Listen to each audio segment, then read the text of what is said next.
Hello guys, welcome back to the channel. তো এবছরের মতো শেষ হয়েছে কেকেআরের আইপিএল, অর্থাৎ এবছর কেকেআর টিম আইপিএলের পয়েন্টস টেবিলে 8 নম্বরে শেষ করেছে, যেখানে তারা 14টি ম্যাচের মধ্যে 5টিতে জয়লাভ করে আর 60টিতে হেরে 12 পয়েন্ট নিয়ে পয়েন্টস টেবিলের 8 নম্বরে শেষ করেছে defending champion Kolkata Knight Riders team.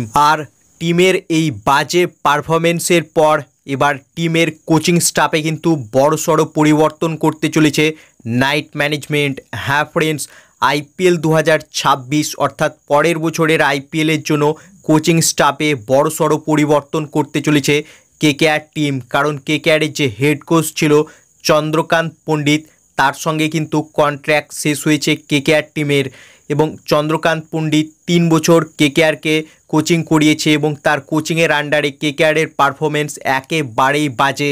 যেখানে একটা বছর তার সঙ্গে কিন্তু গৌতম গম্ভীর ছিল, সে বছর কেকেআর চ্যাম্পিয়ন হয়েছে। বাকি 2 বছর চন্দ্রকান্ত পণ্ডিতের আন্ডারে কেকেআর টিম প্লে অফসেও কোয়ালিফাই করতে পারেনি, যেখানে 2023 এবং 2025। আর পণ্ডিতের কোচিংয়ের আন্ডারে কেকেআরের এই বাজে রেজাল্টের জন্য কেকেআর টিম চন্দ্রকান্ত পণ্ডিতকে পুরোপুরি ছাঁটাই করতে চলেছে কোচিং স্টাফ থেকে, অর্থাৎ আইপিএল 2026-এ তাকে কিন্তু কেকেআরের কোচিং স্টাফে দেখা নাও যেতে পারে, এমনটাই কিন্তু খবর শোনা যাচ্ছে। অর্থাৎ কলকাতা নাইট রাইডার্স টিম এখন ইয়ন মর্গ্যানকে কেকেআরের কোচিং স্টাফে নিয়ে আসতে চাইছে।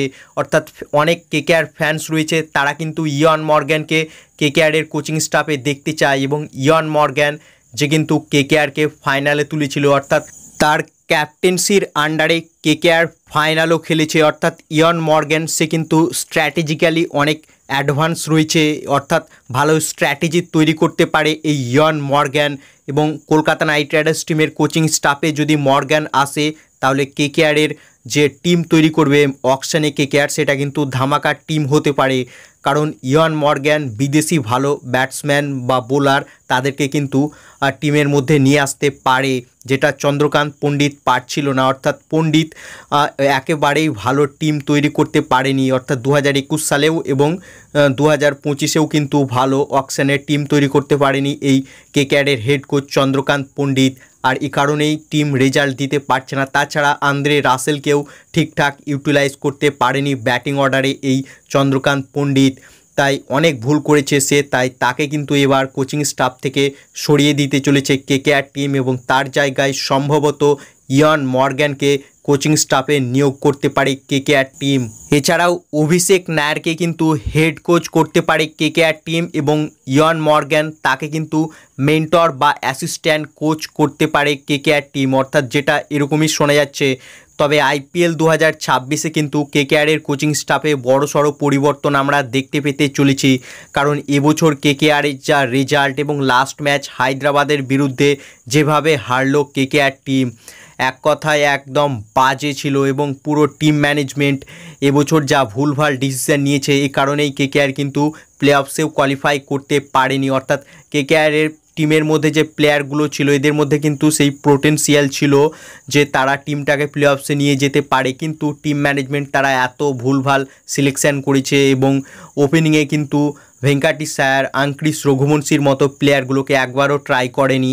অর্থাৎ অনেক ভুল ডিসিশন নিয়েছে এবছর কেকেআর টিম, তাই কোচিং স্টাফ কিন্তু পরিবর্তন করতে চলেছে কেকেআর আইপিএল 2026-এ।